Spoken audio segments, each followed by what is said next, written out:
Just come back from the holidays, and it is the LooseCast live from Newcastle's infamous Big Market. We told Dan the door is opposite Pop World, and he knew how to get there. Yeah, I just stood outside Pop World. I forgot that you said opposite. The information I got was Pop World on the Big Market, and so I stood there like a really sad twat. Like, it looked like I was going, please open. This is the only party in town for me. Dean came and met you? Well, I thought you had planned it, because when I got there, he was facing Pop World, so I thought he was waiting until I got a bit closer, and then he was going to, like, turn around and surprise us. Just being a fucking idiot, like, I found it. I'm not going to lie, it was a bit creepy when you were facing that way. I was a bit nervous that you were going to turn around and scare us. Yeah, a 42-year-old in a fucking, like, trench coat, staring at Pop World. So let's dive in. How did it get to the point where you could earn your living from chatting? Hiya, Felix. You all right, shit mate? How are you? I've not seen you for a while. On a podcast. How was your holiday? You're going fucking hard on this one, don't you? Let's go. How did I get to what? The point where you can earn your living on a podcast. I did 4 podcasts that didn't work, 5. I did 5 podcasts that didn't quite work, and then started a podcast with someone who has an insane work ethic. I had a good idea. He'd got a following. We just cracked on well together, and then it was really taking off. The pandemic hit, and instead of bottling it, we decided to just lean into that. And because we already had the pod equipment at my house to record, because we did something like this but in my spare room. So all of this feels very familiar, except we did it in fucking a third of the space. The light was like fucking there. It really seemed washed out on that last shot. It's like, because I didn't have anywhere else to put the stuff. And then Adam, initially when it looked like the lockdown was coming, Adam Rowe, who I do have a word with, was like, right, I've ordered the equipment. He didn't even ask. He was like, I've ordered the same equipment you've got. We'll do it over Zoom. It'll be high standard.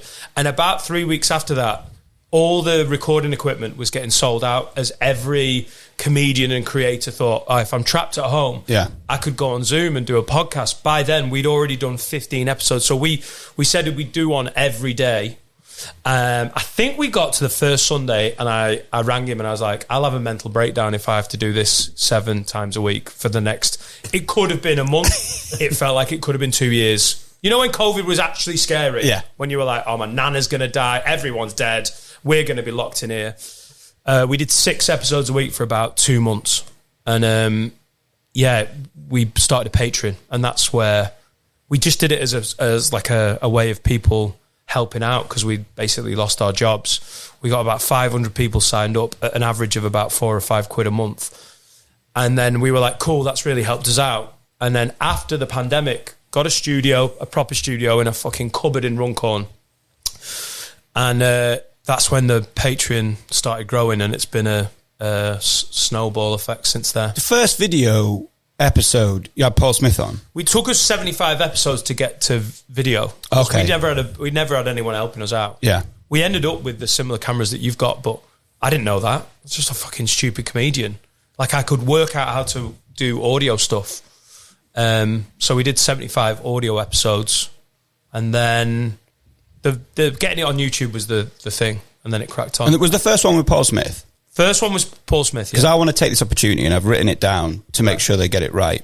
After his shock loss to Jake Quickenden in recent weeks, do you want to use this platform to shout out a come and get me plea to Paul Smith and his team for a fight to the death, cage match, no submission? Right. Do you want to use this platform? Right, having just watched one of my mates get punched in the head about 19 times in a minute and a half and folded. And I'll tell you what, he did so fucking well. What an absolute legend. Because I like, Adam's best mates with him. We're mates. I've bumped into him a few times, done a few work things with Paul. And I know how much work he's put into that. And for it to be like 80 seconds... And he had a chance up against the cage, and then the referee was like, get off the cage. Like, that was his fucking tactics. You rats. Don't stand him up, where this lizard's done 5 years of amateur boxing that he maybe didn't mention. I thought it was great how matey they were afterwards, and the way like Paul was ripping it. I love watching comics just be funny. Like he was ripping his post-match interview. It was so like, just watched it, man. Like he could have done fucking 25 minutes. It was so good to see, and he's so generous. He's genuinely such a good lad. I want no part of getting kicked in the head by anyone. I mean, I got punched when I was 16 and it hurt for like 5 days. I swear to God, I've got a thin skull. It's self-diagnosed, but I'm convinced I've got a thin... Do you remember mitre footballs, leather footballs at school? Yeah. I headed them and I was in concussion protocol. I was like, I feel weird. I've got a thin head. It's like, I think my head's big and my skull's been spread too thin like butter on toast. That's my theory. Self-diagnosed. So no, I don't want to get punched by anyone. Same. Obviously, me and my friends went to see him on Saturday at the Rainton Arena, and like he does make quite a few, like what you just said there about in the interview. He did quite a bit about like having a laugh at himself sort of thing and having a bit of banter. But again, he made a really good point how he trained so hard over the last year or whatever, got super fit, got a six-pack. He was like, I've had a six-pack and I've been fat and I prefer being fat. And I respected that. Yeah. I was like, go get a burger after. Yeah, there's a happy medium in it. Yes, yeah. For him to have abs has taken so much discipline that I'm amazed any comedian has, because comedians aren't well known for like self-discipline. No. I think he's going to come back to sort of a more normal level of like, have a bit of cake. I was going to say after you have a show, do you always want a drink and obviously some food? So some comics can't eat before a show, but I could have my dinner 10 minutes before my stage time. I'm not even... And that's not me, like, bragging. I've done it so long, all of it's just normalised. But I never got, like, jittery to the point where I hadn't got an appetite. And I think that's why I'm a bit of a fat twat. But I can, like... You know when people go, oh, I'm so anxious, I can't eat. I'm like, yeah, I can still scran. Like, that's never happened to me. Believe it or not. That's never been a thing for me. Like, you used to with me with football. I didn't like to eat before football. I clearly don't have that same issue with the podcast, because that box of Ferrero Rocher was full about an hour ago. And you always normally come in with a Subway or a Greggs. I do. It was a really lovely moment when you're like, Dan, we've got you some, water. And we've also got some Ferrero Rocher. And there's 4 left. But he also gave him a Joe. He also gave him a Joe for a birthday. Happy birthday, Joe. Tang Fastics as well. I brought Tang Fastics. Yeah. Where are they though? I don't. Felix confiscated. I just tied them out of shot. Just out of shot. Odd dad. Just out of shot. Right, come on. Open your cans. So you've just hit cans, everyone. You've just hit 250 and have a word. I'll get wrong because you did it. I just mute you. I've got the board, not you. This is the problem. You've been mates for 20 years, and I'm like, I can see that there's so much effort being made, and I'm like, yeah, but I want to be a dick about it. 250 episodes. Yeah. Have a word. Bit of a random 150 Patreon exclusives. Insane. Nice. So 30 Patreon specials. Too much talking, a lot of people would say. Tricky question. Go on. Do you have a favourite episode out of all of the ones from dot to now? I have 3 that I honestly got PTSD from. They were so shit. But I've got maybe 10. It's weird. You get a bit of recency bias with that. Yeah. When we had Andrew Schultz on, that was a big day for the pod. And there's also 2 things go on with Have a Word. We do an hour of recording. We do 2.5 hours minimum before the guest turns up. And then we've got like an hour and a half with the guest. So when people go, what's your favourite episode? It's also reliant on us being great in the first half. Because if you do 400 or 500 episodes, there are points when we're like, I don't know. Like I retold the story on Monday and everyone's like, oh my God, where's this been? And then someone tweeted going, that's the 3rd time he's the amazing thing is, because like me, Adam and Carl are similar in a lot of ways. We forget shit. It's so fun. It's like it's like telling like an anecdote to a head trauma victim who's like, this is fucking flying, isn't it? But he heard the whole thing at least twice before. So my favourite episodes are where we nail it for an hour and we're flying, and then a guest comes in and takes it up a notch. Yeah. And Andrew Schultz, who, if you're watching this and you haven't seen his stuff, just go and just watch Schultz's stand-up, his podcasting. Tom Stade was one of my favourites. Jamie Hutchinson, who is one of the best comics in the country. I think, honestly, the best podcaster in the land. We got him on the way up, which was amazing. And well, he got the number of views incorrect, and then so got his face covered in silly string in the last episode. Right. So in the Jamie Hutchinson episode, we have a quiz, and I asked him how many views his debut on Have a Word was on, and he went lower. Is it 250,000? It's up to like 360 something. 360,000. Yeah, cool. He was like, why am I so popular?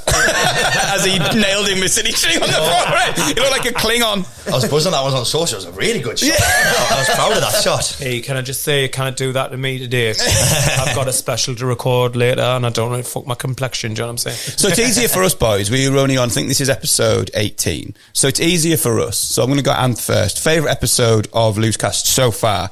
The Jamie one's definitely up there because it was just fucking hilarious. But I know because we've done so many different ones. Haven't we? We've done obviously DJs, we've done fucking comedians, done anything. But I thought the Bethan one was really good as well. Yeah, bit of a different insight. I mean, I knew it was going to go to all sorts of directions with Jamie. I didn't ever envision the mention of recess porn. Yeah, it went. But What's recess porn? Speak to Jamie. It's rare that I don't know her. Your favourite? What would you shout for people to check out, mate? Do you know what? I find it hard because it's obviously... Oh, actually, no, it's an easy one. The Dan Nightingale episode. Oh! By a mile. Fucking kiss off, man. 11 By minutes a in. mile. Do you know what? Which one I really liked? I think the Tazo one, because obviously, unfortunately, the festival that we do wasn't able to go ahead, so we did a bit of a different tone on the Loose Fest reaction one. So it dropped the tone on the Loose Fest reaction one, and then the next episode be the Tazo one, and try and maneuver getting the tone right from something that was very serious to having a laugh and talking some mad stories. I think the Tazo one for that, I think that was a big moment for me with how we did it, but also to see how incredible the Stomping one has taken off as well. It's our biggest one yet, until this episode. It's our biggest one yet in terms of views and stuff. I think that was really nice to see that take off, because as the Stomping episode has taken off, obviously all the previous episodes have gone up by quite a lot of views as well. So I think that's been nice to see the growth of the I'm going to try and start an online movement, because my favourite episode has hardly been heard. It is the Pigeon Cast. It is where Dean discusses doing the pigeon. Are you aware of the pigeon? Doing the pigeon. The pigeon is the genital tuck. Hold on, you can't be putting this out. I've genuinely gone red. Fucking Dean discusses it, and it was a practice Hang audio on. only. What's the difference between a pigeon tuck and a fruit bowl? Is a fruit bowl like a mangina? That is honestly a lot to do with perspective. Yeah. From the front, it's a mangina. From the back, it's a fruit bowl. Is this not the tone of this podcast? Also, mate, if this isn't, I'm dragging this down today. Also, you don't bleep swearing, do you? No. Oh, thank fuck for that. Happy birthday, Joe. Happy birthday, Joe. Do you want to see a fruit bowl? By the way, just in context of me knowing my girly and childish things, that was Frozen, that tone there, I think, wasn't it? Yeah. Nice. So I've nailed High School Musical, Hannah Montana, and now Frozen. So if you want to hear the Pigeon Cast, get in the comments, get in our DMs, get in his DMs, and maybe we'll release the audio from... Is it a separate podcast? No, it was a practice. It was a practice pod. I think it was audio only with one Yeti in the middle of the table. Oh, that's a Patreon release if ever I've heard it. But we should launch... golden, man. We should launch... Talk us through the pigeon, because now I need to know. I don't think I want to. I mean... Just maybe genetically. Just tell your mum and dad. Tell your mum and dad not to watch this episode. It's just a party trick. Which I don't understand how you, because I've got quite a small penis, so I could do like I could do a blue tit. It's not small, by the way, for anyone watching. Hey, I'll do well. How do I get out of this hole that I'm in here? In what hole? Drink what? Right, this one's right. What? Back in the day, you were a university student. I'm sorry, I need to ruin this question. You said, how do I get out of this? I've just done it for you. But now for anyone listening, they're going to think I've got some sort of genetic disorder or something. Okay. So you do in fact want to get yourself out of it? Yeah, it's basically just a daft little thing that I could do, which, by the way, I thought nobody else could do. Did you say little again there? No. You were out of this. I'm just saying, you were out of this. He'd moved on, and you've dragged us back in. I know, I wanted more attention. So, it's basically a party trick that I did that I didn't think anyone else was capable of doing. And then, you know what I mentioned before, under the cosh where the footballers go on that, David Wheater tells a similar story on the Under the Cosh podcast that he can do the same thing. I remember it was in all my group chats. I'm like, stop trying to make this better for you by seeing somebody else. David Wheaton can do the pigeon. What is the pigeon? Is it just penis-based origami? What are you doing with your dick? This is what, in my head, you know when someone does a kid's party, that's the wrong terminology. Balloon animals. Dean, yeah, and here's the fucking alligator.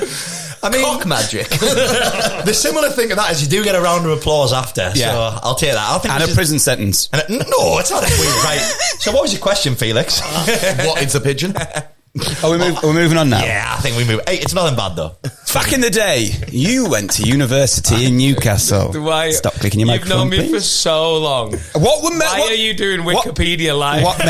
What made Newcastle great as a student all those years ago? Because we're going to ask what makes it great now, but what made it great then? What did you love most? Because it's the best party town in the country, innit? And then, we didn't go out on a week. So you've got all of these amazing clubs that are empty in the week. So they just go, cool, we'll make it the most amazing student night ever. Like, I even do a bit about it on stage, how we tried to go out on a weekend when we moved to Newcastle, and other students were like, do not go out on a Friday and Saturday. Are you insane? You get killed. And that was the vibe. It was like, you couldn't go out on a Friday because Geordie's like, what the fuck are you doing here? And so we had the most amazing student union nights. Northumberland was Saturday. It was Newcastle on a Friday. So you could go to either of those, and then it was Baja Beach Club, Sea, the boat. Oh, it was so bad. I loved it. It was so good though. Well, it was just a bit before my time. Might as well have called it HMS Finger Blast. It was absolutely fucking phenomenal. So what makes Newcastle a great city to come to university in now, Dean? Well, I think as Dan touched on, obviously the nightlife is obviously incredible. I think as well, like we always talk about this as well, but like Geordies are great, aren't they? Like it's a nice. I think the further up north you get, the nicer everyone always gets as well. The politer everyone gets. That's probably a better way to say it. So I think like you come to Newcastle versus some other universities, and everyone's just so friendly, and everyone makes it a really welcoming place to come to. Unless you drink on a Friday and Saturday in town as a student. Genuinely, Geordies are dead friendly, but it really did feel like boozing in town on a weekend. Are they more friendly? We used to there used to be nights if you bumped into the wrong people, they'd literally they'd be annoyed at you, and you're like, you're annoyed at those posh fuckers. Listen to my act, like you posh fucking students. You're like, listen, I'm from Preston, dickhead. It's rougher than Newcastle. Give me a break. That was the only element, and I make light of that. But everyone was friendly. It was really nice. It's a great town centre. It's an amazing town centre. Like, Newcastle is sneaky one of the most beautiful town centres. 100%. Because at some point, 300 years ago, whoever owned it smashed Grey Street and Earl Street through. There must have been a town there. There must have been people's houses, and they went, nah, we're going to make it look like fucking Paris in the north. It's stunning. Everyone, but the nightlife was I've never got bombed. I never got bombed. Yeah. Too far north. Yeah. My bother. What do you think makes Newcastle great for students to come here, study? To be fair, I think just Newcastle's one of them cities that's like everything's in one place. Do you know when like you go to Manchester, and Manchester's fucking phenomenal for like nights out and restaurants and stuff, but it's obviously all split into quarters and stuff, isn't it? You know what I mean? There's quite a lot of distance to travel to go between certain places. Like literally Newcastle, you get off the metro or you get out of a taxi and you're in the centre of everything. Everywhere you want to go is like literally spitting distance away from. Just compact. You can walk it in 10-15 minutes. When I lived in Manchester, which is where I moved after I lived in Newcastle for 2 years, there was bits of Manchester where people were like, oh, do you ever go down like to Deansgate? You're like, like we lived on the opposite side of town. Yeah. We just never even thought of it because it was a 45-minute walk or a rip-off taxi round like a one-way. Like never did it. Did you live in Jesmond? I lived in West Jesmond, yeah. Because did you get out at Halls? Yeah, because you left Halls and you stayed here, right? I never did Halls. Oh, you never did Halls? Because I got into uni through Clearing. Clearing, yeah. And we got put straight into a shared house, yeah. That's one thing. Jasmine. I never did Halls. I mean, never went to uni? Well, I'd got a degree, didn't I? I did. Got a BTEC in catching footballs. We established this many episodes ago. Yeah, but I think it's a degree. So I got a degree. Where from? Sports college, BTEC. Gateshead College. Nah, but my point is, I always said like I'd love to have gone to uni to go do Halls. I think that would have been great fun. You didn't, did you? I've left many universities without a degree. I've been in halls. Yeah. You've been in halls? I was in halls in Carlisle. The halls are tiny. They're only about 2 floors high. How mental is that when you're from Carlisle? It was half a mile from my mum's house.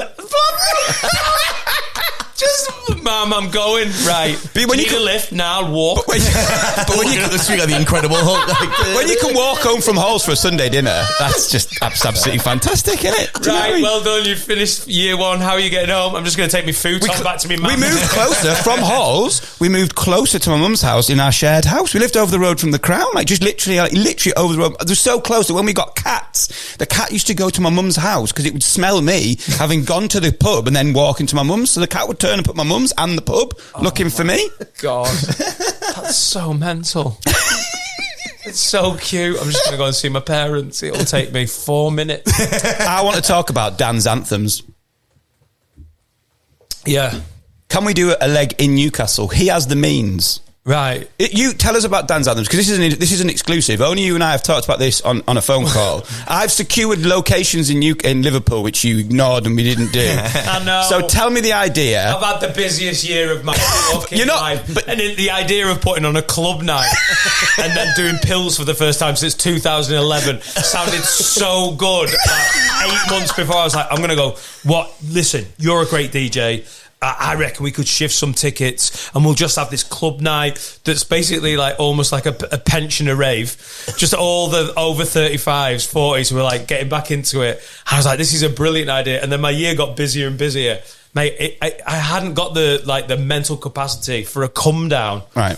But I just like sell the concept to Dean. Dean has the ability to put this nationwide, right? Right. So sell the concept of Dan's anthems to the biggest nightclub promoter in the north. So I genuinely I was like, I want to go clubbing again. Mm-hmm. But because it's been so long. If you ask me, like I've been married 10 years. I've been with my partner 10 years. We've got kids. I do so many of the things I always dreamed about doing. And like a little crackhead fucking Peter Pan, the one thing I miss is going and getting off my barnet and having a dance and having a proper dance. Yeah. But I don't want to do it. I want to control the environment. Yeah. I want it to be basically like a safe space clubbing night where you go, like a dickhead-free zone where... Like, mate, if I take this hat off and then went on a dance floor, it would literally be like, why is there a paedophile on the dance floor? And I'd look like a disco nonce. But it's fine if it's a control. That was my idea. If it's your night. Even if it's just a 200, 300 cap. Yep. And not even make it expensive and just do it on a night. And like... In my head, I was like, maybe you could do it earlier in the day. Like day parties are huge, mate. Yeah, I think everyone's worked this out. Nightclub. Yeah. Mate, these all-day brunches where you're in a town centre, it's 2:30 and you're like, this Hindu's done. They are ready for bed. They are one cheesy chips away from an afternoon nap that will become the rest of the night. And I like the idea of it, you know. Dan's anthems. Dan's daytime anthems. Give me some of the anthems that are going to get dropped at Dan's anthems. Oh, you absolute rat, because you know I've got awful taste in music. Mate, no, to be fair, I like Fisher. Fisher gets dropped. Yep. Losing It is an absolute... Mm-hmm. Mate, that song's so good, my kids are into it. If I put that on the Alexa, we have a little fucking rave. Oh. Yeah, we should unplug that. It's happened a couple of times now, hasn't it? I just set the Alexa off. I'm sorry, you're too old to go clubbing. Let it go. Can we turn Alexa, it off? Stop. That's good. Someone's going to have to pull it out. Alexa, pet, shut the fuck up, leg. Someone's going to have to pull it out. I had visions of the pigeon again then. She listened. So, look, as I'm saying it out loud, there's part of me that knows it sounds crap, but there's another part of me going, but I want to do it. But surely we can test Dan's anthems in the stand tonight after the live recording. Surely we can get on the decks. I've got music. We can invite a limited amount of the people from the select recording, say all of them, and we'll just have a fucking Dan's anthems. What a weird way to say. You've just recorded your second ever full-length stand-up special. How do you celebrate? Taking pills with 15 people. I'm losing it. Yeah. Everyone like worried about getting back to the babysitter. Tragic. That's the other thing. I've got kids, so all of this can be done. Like, I'm not one of these people like, as soon as I had kids, I realised that, you know, you've just got to straighten everything up. I do loads less, but everything I do, like night out wise, has now got to be planned around the recovery. I can't be hungover or on a come down near my children because my soul will implode. I can't do it. There is no lower point in your life than being like sleep deprived and sketchy from the night before when your beautiful innocent children are like, Daddy, do you want to play Lego? And you're like, no. I want to convert to Islam. It takes a lot of planning. We had lovely Laura on, who is a saxophone player, and we went to see her in Dubai only a few days ago because she happened to be there, and I asked her if Lisa Simpson was her hero, and she said yes, she was, and he was gutted that he didn't get to ask this question because he was like, I thought about asking it, but I thought it would be embarrassing. I did have visions of me asking her if she was inspired by Lisa Simpson, and every single person on the table like synchronised look. Why the fuck are you asking that? So I was a bit good. However, I see what you're doing. You're setting me up. I'm allowed to ask this time. I got told I needed to ask you, Dan, about your Simpsons story. Coming onto stage, is it in excess? Oh no, it was in Bristol. Oh God, there's an episode where Apu sings "Hot Blooded." I'm doing it. Listen, this is not meant with any malice. I'm doing an impression of Apu has a peanut pedal on. And he came on, he went, hot blooded, check it and see. I've got a fever of 103. And it's great. It's a very funny moment. I think he's washing his like Pontiac Firebird. He's like cleaning his car while the music's playing. But that song is old enough that I don't know the original. Mm-hmm. This is years ago in Bristol. I'm comparing for the first time. So that's a bit of a step. Like if you're gigging somewhere for the first time and you're comparing, like everyone was like, oh, Dan's a good host. So they booked me to host without ever seeing me before. So this isn't one of my like clubs that I was doing regularly where they're like, oh yeah, Dan, he's a knobhead, but he's our knobhead. Mm-hmm. This is like, I'm a new host of the night. And they were playing Hot Blooded, like the original. And it just got in my head. But the only place I know it is from Apu singing it. So I started singing it as I walked onto the stage and was doing Hot Blooded, check it, dance it, which now seems so unacceptable. But at the time, there was no like racism in my heart. There was like not that there is now, but like genuinely, I meant no. I was like, I'm just a Simpsons fan, and I swear to God, it's the only time in 20 years I've ever like I looked down and there's a full hen do of young Asian women. It's one of the most harrowing moments of my career. And I could have gone, oh, I'm sorry, but I didn't. I just sort of styled out and they were dead sound. But yeah, I'm so glad you've remembered that. Absolutely fucking brutal. Right, we're gonna play a game. So far on the podcast, I've been coming up with a couple of games. So I think we started off with Desperado Pong, which was a take on beer pong, and Morgan Seatree, incredible DJ from Manchester, nailed it in the first shot. It was a drinking pod. It was our first ever drinking pod, and it was insane. Which I'd timed on the first ever pod that I'd done hungover. Which wasn't great by me, was it? No. Last episode, we had a silly string quiz with Jamie Hutchinson, where it was questions that were written by me, you had to answer them, and Jamie got nailed, really. He lost quite brutally, but then at the end, he got you back with one. He did. So, this game, I'm going to call... I thought that was a fucking cattle prod. So this game I'm going to call Go Gadget Wig Off Jenga. So how it's going to work is Anth is going to try and put the Jenga in the middle of the table. It's already pre-built, so all you need to do is kind of put it in the middle of the table.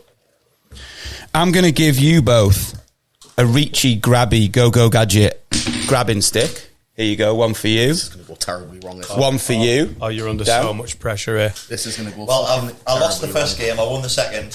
And then I'm also going to give you both. This is not working. I should have done it myself. I know how to do it. I've got chef hands, man. All right, chef hands. Oh, he's done well. He's done well. Get in. He's done well. What's your payment for the Just watch this. There you go. That'll do. I've got a wig each for both of you. You're going. Which is going to be better? Blonde. You want to be a blonde? Right, you're going blonde. You're going. Dan's choice. Would you like to be You're blonde, going brunette. See if you can try and move that into this is where I'm starting to get a bit worried now. in front of the I don't want to say its name again unless it like fires up. So wig on, please. I think the label is at the back of the wig. Let's see if Dan pulls it off. You pull it off. Well, I don't know if I'm Can you give it? I am literally shitting my pants doing this right now. Excellent. Fucking ecstatic if this was mine. Fantastic. That'll do. It's slightly closer to Dan. Are we happy with that? Are we happy to make? Mate, you got like CV Stalker? Are we happy to make it harder for Dean? What do you reckon? 2 pints? It's incredibly hard for Talking about Dean. Benito Carbone. That's not even a bad show, that, you know. Oh my God, I need to brush mine. So we are. Oh, I've lost. Where's the trophy from last time? Did you take it home? There. All right. It is on its Oh, do I have to give up my trophy? Go on then, Anne. We're playing for the. We're playing for the trophy. You've been down the Tuxedo Princess before? So with your grabby sticks, who are we going to decide who goes first? I think Joe can decide who goes first 'cause it's her birthday. Who's going to go first? Reigning champ. So Dan goes. Dan to grab first. You can't take it off the top. Sorry. You can't take it off the top. And whoever wins gets to take the wig off. Whoever loses has to continue the rest of the podcast with the wig Felix, on. this is set up completely wrong, mate. Well, I didn't do it. My 6-year-old daughter did. It's all done. Absolutely right. As soon as you do one, it's just going to go down. I mean, I wasn't bothered nah. about losing the other 2 games, but this one I definitely... I should have probably done more prep on this. it's... Oh. Gotta go big. Dan, would you be offended if I kicked the table as you did it and give myself a bit... I don't think you need to, mate. Oh. Dan's gonna... Wig on for me. Dan's gonna have to keep the wig on. Oh, I kind of liked it. Well, wig on for both of them. Right, we're going to go for some he has taken it off in the end. Right, so we're going to go for a bit of loose advice. Are you ready to ask it? Yeah, I've got to... Do you know, honestly, when you first brought these out, I thought me and Dan were going to have to pull the wig off each other. We could do that we could do that in Are you fucking there? Hit me with that. Right, are you ready for a bit of loose advice?